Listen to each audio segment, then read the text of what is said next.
السلام عليكم ورحمة الله تعالى وبركاته وأنيقو دكتور عبد العزيز وحنا هي دكتور كتخصصي عذرة جود يسدو كلا دكتور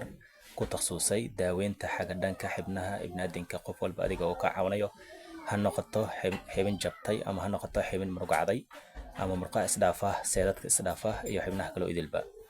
runtii maanta waxay soo booqday wiilka caawanayo mid ka mid ah gacantiisa ay soo barartay sida tameeshaad ugu jeedaan waana gacanta midigta ah taasi ay u keentay bararkan in adiga jugka gaadhay marka sidoo kale gacantan hadda oo bidixda marka si loo fiiriyo waa caadi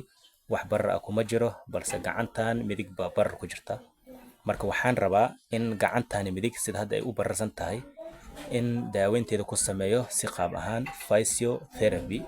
taasoo adiga yacni loo yaqaan daaweynta muuqaaleed ahaan marka waxaan rabaa gacantan sida u bararsan tahay inaan ka dhigo sida gacanta hadda meeshan kaaga muuqato insha Allah marka daaweyntiisana maahan wax cirbado iyo kaniina maahan